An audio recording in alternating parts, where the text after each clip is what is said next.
નવરાત્રિ ઉત્સવને લઈને હવે ગણતરીના કલાકો બાકી રહ્યા છે, ત્યારે નવરાત્રિ ઉત્સવ પહેલા શહેરની શાંતિને ડહોળવાનો હીન પ્રયાસ કરવામાં આવ્યો હતો. જૂનીગઢી વિસ્તારમાં થયેલા પથ્થરમારાને લઈને વિસ્તારમાં તંગદિલી વ્યાપી ગઈ હતી. સમગ્ર ગુજરાત સહિત દેશના ગૌરવ સમાન નવરાત્રિ મહોત્સવના ગરબાના પ્રારંભને હવે ગણતરીના કલાકો બાકી રહ્યા છે. ત્યારે વડોદરા શહેરના સંવેદનશીલ ગણાતા જૂનીગઢી વિસ્તારમાંથી કોઈક યુવાને લઘુમતી કોમની લાગણી દુભાઈ તેવી વિવાદિત પોસ્ટ કરતા ગઈકાલે રાત્રે લઘુમતી કોમના યુવાનોમાં ભારે આક્રોશ ફાટ્યો હતો અને મોટી સંખ્યામાં લોકટોળા સિટી પોલીસ ખાતે ઉમટી પડ્યા હતા અને કાંકરીચાળો પણ કરવામાં આવ્યો હતો.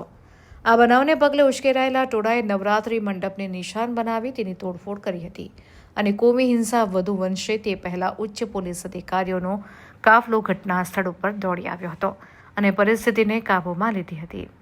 એઆઈના માધ્યમથી મુસ્લિમોના પવિત્ર સ્થળ મક્કા મદીનાની વિવાદિત પોસ્ટને લઈને મુસ્લિમ સમાજના લોકોની લાગણી દુભાઈ હતી. યુવક વિરુદ્ધ ફરિયાદ કરવાની બાહેધરી આપતા સમગ્ર મામલો થાળે પડ્યો હતો અને લોકટોળાને વિખેરી દેવામાં આવ્યા હતા. હાલના તબક્કે પરિસ્થિતિ યથાવત હોવાનું પોલીસ સૂત્રો દ્વારા જાણવા મળ્યું છે.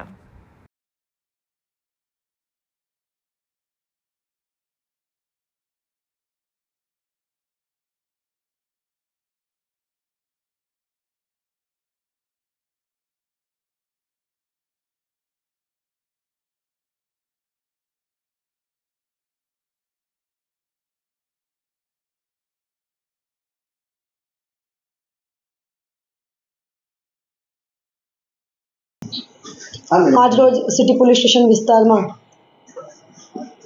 એક ધાર્મિક લાગણી દુભાવવાનો બનાવ બન્યો છે, જે અનુસંધાને એક ગ્રુપના ટોળા સિટી પોલીસ સ્ટેશન ખાતે ખૂબ મોટી સંખ્યામાં આવી ગયા હતા, જેમાં આ વિસ્તારમાં થોડો માહોલ ગરમ થયો હતો, પરંતુ પોલીસની અલગ અલગ ટીમો અને બ્રાન્ચોની ટીમો અને સિનિયર ઓફિસર્સ જગ્યા ઉપર પહોંચી ગઈને આ આખો મામલાને શાંત કરવામાં આવ્યું છે. અત્યારે હાલમાં વિસ્તારમાં શાંતિ છે.